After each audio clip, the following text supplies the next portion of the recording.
Welcome to LiveDaf, your online Daf Yomi Shir.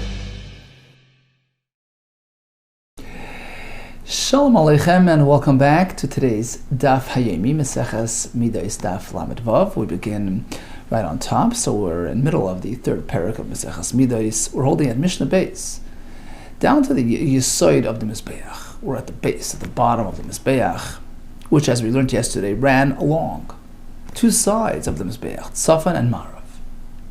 Now, it also turned the corners at those respective ends. So, when it began Tzafan, but it really turned the corner into Mizrach as well. So it started sort of at the Mizrach, turned into Tzafan, all the way around to Marav, and then again, when it hit Darai, it turned the corner as well. And right there, we had something unique. A drainage system. Ubekeren, at the corner of Marav's Ram, so it features two holes. Too thin like nostrils. Shadamim. What for? Because the bloods of the karbanos, after they applied the bloods to the Mizbeach, there were the shiyari hadam, leftovers, which were poured into these drains. Each one for a different category of karbanos. Some went into this one, some into that. Shadamim hanitanim, because the bloods that were meant to be applied al yisoid maravi, on the western side, or val yisoid droimi, the southern side. So each respective blood is poured to its specific drain, Yordan Mahen, and the bloods would now trickle down into the underground channel, then eventually mix as it's going through the Amma, the underground channel, V'yotzin, and makes its way out to the Nachal Kidron, to the valley called Nachal Kidron, where we learned back in Me'ilah. The farmers would benefit from the bloods, they would have to pay for it, of course. It says the next Mishnah. There's another feature at that juncture. So down on the floor, at that corner of the Mizbeach, there was this place, which was an Amma by an Amma, with a loose tile, that had a marble plate, one by one Amma, which could be removed to give them access to the underground chambers. It had a ring attached to it, through which they would descend into the underground drainage system. That was the shis, we discussed it back in Me'ilah as well, because the wine that was poured on the Mizbeach would trickle down into the underground shis and would congeal, and once in a lifetime, once in 70 years, they would go down and clean it up. To clean it up. V'kevesh. Okay, now over to the ramp. There was a big ramp to the south of the Mizbeach.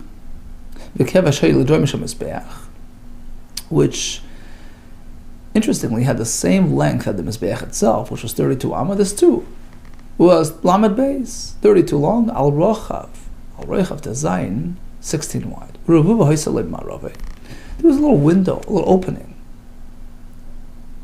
in its western wall of the Kevesh, which was meant as a temporary placement location for Sheshama Yunais. They would place there Psuli Chatas Oifeva.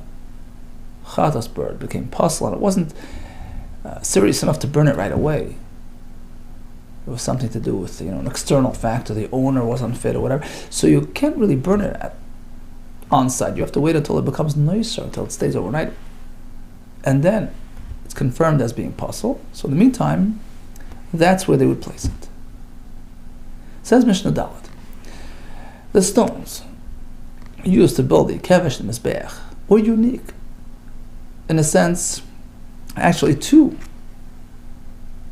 in two senses. First of all, it could not come into contact with metal. Metal is fashioned into weapons, which are meant to shorten chas v'shalom a person's life, and the Mizbeach is meant to do just the opposite, to bring atonement, kapara, goodwill from Hashem, to lengthen a person's life. Two things are not really compatible. That's number one. Number two, they had to be whole, complete, unchipped. Where would they source these stones? Echad avnei kevesh, whether it's the stones for the kevesh, echad or avnei mizbeach, mibikas, they would take it from this place called bikas, base kerem. So they would dig under the virgin soil, so they know that it was not tampered with. They would bring from there full, complete, unchipped stones, which also had not come into contact with metal.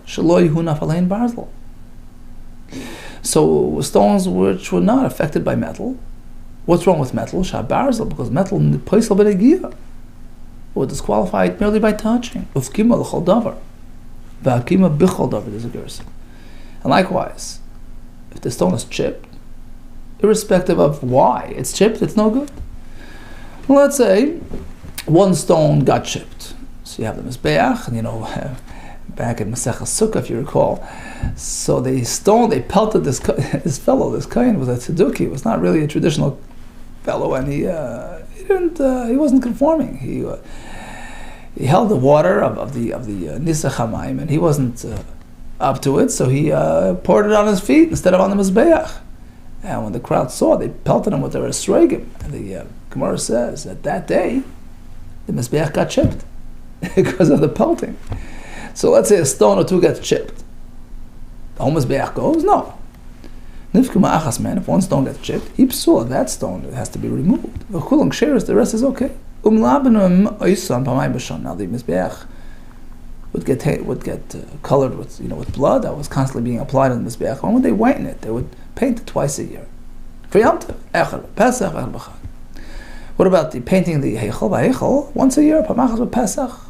On Pesach, they would clean it up and paint it. Rabbi Omer, regarding the mizbeach and the kevesh, although they wouldn't paint it, more than twice a year, but they would clean it. They would wash it once a week. Rabbi Omer kol erev Shabbos, every erev Shabbos, mlabnim oisan b'mapa. They would clean it with a cloth, because of the blood that was there.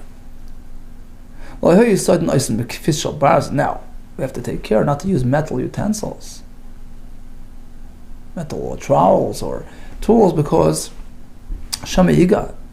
for it might touch the mizbeach and disqualified, be soil, because the metal, nivra, was created lekatzer, to shorten chas v'shalom yom of shalatim mizbeach, brings goodwill, brings longevity, brings bracha, nivra, laharich, yom of shalatim. It didn't. It's not fitting. Shiyonef, hamakatza, the shortener, should wield himself on the alamarach, the mizbeach, which is a marach. Says Mishneh, v'tabais hoyul tzven shel mizbeach. We spoke about these rings that were installed on the floor, meant to contain the carbon as it's being shechted. So as we move to the right, so again, right and left here is relative, right? So when you're entering from the east, you're facing the west, mizbeach in front of you. To the right is tzafon. So past the mizbeach, you have those rings in the ground. How many? 24 in total. Some say 6 rows. Now when we talk about rows, it means from east to west. 6, each one 4 rings. Some say the opposite, 4 rows with 6 each. Each mishmar, each group of kehanim, there were 24 groups in total. Each one had his own personal tabas. Vav sedarim. So it was the Tzfan Shel Mizbeach. Vav sedarim shel dalad. Either 6 rows, 4 each. Yesharim, some say dalad, 4 rows shel vavav with 6 each. Shalein, through which shechtim es hakadoshim. They would use that for the karbanis to be shechted. Beis, in the area called Beis HaMitbachayim, where they would shecht and process the karbanis. Sorry, Beis HaMitbachayim. This area called Beis HaMitbachayim, Hoyel Tzfan Shel Mizbeach. That was the next zone. That was further north, further to the right. V'olav, on which were situated Ches Amudim Nan-Nas, 8 short posts. Rivim Shel Eretz HaKabim, they had these squares of cedar installed on top of the post. V'nkloya Shel Barzal Yikvuyim Behen, to which they had these hooks, metal hooks, for hanging, for flaying the animals. Ugimel Starim. Each one had 3 rows of hooks, which were used to hang and to flay the animals, together with the tables that were there that would support the animals, and the marble tables, which were situated alongside Shebein, these post Talmud. Mishnah Vav. Hakir. Haya ben ulam v'la mizbeach. So we have the mizbeach. We have an area called bein ulam v'la mizbeach, and then we have the ulam. So the kir was lined up to the area which was between ulam and mizbeach, but it wasn't actually between. It was moved over because you need to have direct view from the ulam to the mizbeach. Hakir haya ben ulam mizbeach amashal chavi adorim. It was pulled to the left, which will enable the mizbeach to be directly in front of the Oil Mayed, in front of the Pesach Oil Mayed, as per the pasuk which says Ves Mizbach Oila Sam Pesach Oil Mayed, back in Shmois, Perek Mem, Pasuk Chavtes. So it was there, but moved over to the side. Now, Bein Ulam v'la Mizbeach Chabez Amma, the space between the Mizbeach and the Ulam was 22 Amma, filled with steps, 12 in total, which filled that whole area. Yud Beis Malas HaVisham contains 12 steps, which were designed as follows. Rum Mala, the height, meaning the riser of each step, was Chatzi Amma, half. V'Shilcha, and the step part, the horizontal part, V'Shilcha was an Amma. Amma v'Revet Gimel. The Parshim explain that we had 4 steps, followed by a Revet, by a flat area, which was 3 Amma long. And again, it repeated itself, 4 steps plus a landing. Amma v'Revet Gimel. V'Olyana, on the upper section, was Amma, so again 4 steps, V'Revet, but the landing was Dalet, so it was 1 more. So if you calculate it, you're going to get to 22 Amma. How? Because, as we said, the flat surface of every step was an Amma. You start with 4, and then a landing of 3. That's 7. Repeat that again, another 7. And the last one had a landing of 4. So we'll get you another Amma, which is 22. He holds that the last landing was 5, and he deducted a little from the other one. He skipped one of the steps to make up for that extra Amma. Says the next Mishnah, Mishnah Zayin. Pesach shel ulam goivai. How large was the entry to the ulam? As we said before, you said yesterday, it was an exceptionally large entranceway. Typically, the entranceways were 20 by 10. Here it's 40 by 20. So exactly double. Pesach shel ulam goivai. Its height was arba'im amma 40, v'rachba, and its width esrim amma 20. Now above the entranceway, we have these beams, ornamental beams, which were engraved and provided this. So they framed the entranceway, and they were lined up. They were stacked, one on top of each other.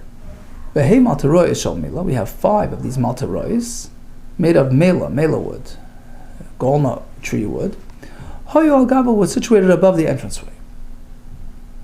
So it was stacked one over the other, and the bottom one, the lowermost one, which was actually sitting on over the entranceway, was a bit wider than the entrance. An amma from the right, and an amma to the left. So if the entranceway was 20 wide, this was 22. The one above it, the next layer, was another amma wider to the right and to the left. And so on and so forth, till you get to the 5th one, which is a total of 30 amma long now. The one on bottom would extend past the entranceway, an amma to the right, an amma to the left. And the one above it would go another amma to the right and to the left. So based on this calculation, it turns out that the top one was 30 amma long. And in between these layers, we had a row of stone between each layer, a row of stones. Was installed between these layers, between these beams, to give it a nice ornamental design. Mishnachas. Uklunseis shel eres. They had these cedar support beams. You see, the ulam was very high, very tall, and it didn't have proper support, didn't have another floor, it was just almost like a freestanding. So these support beams were installed running between the wall of the heichal to the wall of the ulam, supported from collapsing, that shouldn't collapse.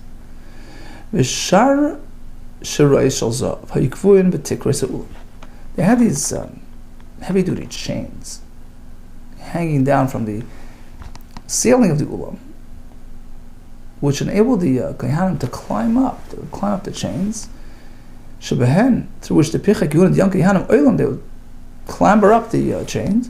They would go inspect and tend to maintain the crowns. They had these crowns which were placed in the ledges or some sort of window, as a remembrance for the donors who took part in contributing for the Binyan Beis HaMikdash. When they came back from Golos, it was a very sparse situation, very difficult to get funding, and those who came through at that time was to have Zikaron Olam Heichal Hashem. They had these crowns dedicated to their generosity. Shenemar, as the pasuk says, "V'atorah tzia l'cholam v'letuvya, chelam v'letovya v'ledayu l'chem enzfanya." All these individuals, these generous donors, so these ataros were l'zikaron b'heichal Hashem, as a remembrance for their generosity.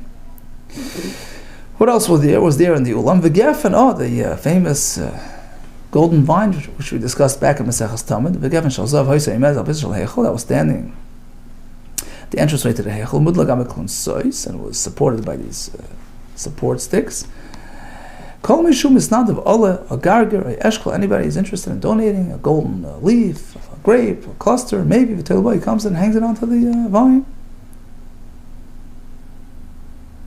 The Rosh says that, based from the Yerushalmi, that in the first place, HaMikdash had actually produced fruit. He says, Shlomo HaMelech, b'chachmasai, introduced a gefen shel zav, which was moitzi per, produced fruit. And the second base HaMikdash, they replicated, this time it didn't actually produce fruit, but they replicated it nevertheless. And it was a golden feature there. And the Rambam says they made it as a gefen because it symbolizes the bracha of a gefen. Klal Yisrael is nimshul gefen. The Gemara says that Klal Yisrael is comprised of various elements like a gefen. A vine has fruit. It has the leaves that protect the fruit. The fruit are the chachmi Torah that produce Torah. We have the leaves that protect. We have the branches that support, that uphold, that support the Torah. Klal Yisrael is it's a full package. We have the LiveDaf Torah, the Tomchei Torah. Everybody takes part in Limud Torah, and it's everybody's chus to be part of it. And likewise over here, they had the gefen, which symbolizes the LiveDaf Torah that is supported by the Tomchei Torah. And in fact, that's what they did. They used this this golden vine. They cleared it out. You see, Amar Blazer, Rabbi Tzadok Masahaya. In fact, it was once a store that was so laden with donations. They had to get 300 kahanim to come together to clear it out. What did they do with it? They sold it and they supported the kohanim, the poor kohanim who were involved in learning Torah. So this was a manifestation of the eschus of Torah and limud Torah and supporting Torah, which is Klal Yisrael's eschus forever and ever. Hadron Aloch HaMizbeach. Okay, on to the next parak. Says the Mishnah Pischa Shel Heichal. What about the entry to the Heichal? Gavai Esrim Abba, Rachvei Esrim. Was a standard 20 by 10. But it had many doors. Va'arbet Losas Hayiloi. It had 4 doors. Basically 2 double doors. So we picture the entry to the Heichal. 20 high, 10 wide. The actual doorway itself had thickness. It was 6 amma thick. So there were 2 doors, a set of double doors at the exterior of that thickness of that actual doorway, and 2 more double doors at the end as you pass through the actual thickness of the doorway as you enter the heichal. For a total of 4 doors. Shtayim b'fnim, shtayim b'chutz, 2 on the inside, 2 on the outside. Shneimar, v'shtayim blosses lahechal, v'kodesh. So the hechal itself had 2 doors, and the lahechal v'lakodesh. So lahechal means as you enter the entry, and the kodesh means as you get closer inside, more and more holy. So the pasuk here is referring to both sets of doors. Now the external set would swing in to the doorway, and would cover up the thickness of the actual doorway. So now it would appear to be gold, it would be nice and elegant. And the inner doors would swing back into the heichel and cover the back of that wall, of that entry space. So it would cover the section of wall which was alongside the doors, which was left unplated and had to be covered by the doors. Because the rest of the heichel was plated with gold, except for that section, except for behind the doors. Okay, so according to Tanakama, as you enter the heichel, you're faced with a set of doors which would swing inwards, cover the size of the doorway, and the next set of doors again would swing inwards all the way around and cover the walls, which were adjacent to the doorway. He holds that actually all 4 swung into the doorway. So again, as you enter, it would swing inward, and as you enter the next set of doors, that would swing out. And between both sets of doors, you would have the walls of the entry covered. It was like an Taramita. It was known to them, some sort of design. So basically a double door, a folding door. So each one of these doors, each one of these 4 was a folding door. It had hinges and it would fold. It would fold behind.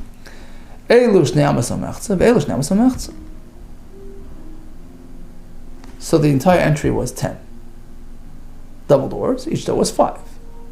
Each 5 would fold into 2. Right? So it would fold into 2 and would cover 2.5 amma of that entry. And same with the next set of doors. So between all 4 doors, which are now folded in half, you've covered how much of that entryway wall? Well, if we said it was 5 thickness in total, so now you only covered 6 in total, now you only covered 5. You were left with an amma. So you have chatzi amma umezuzah mikan, v'chatzi amma mezuzah mikan.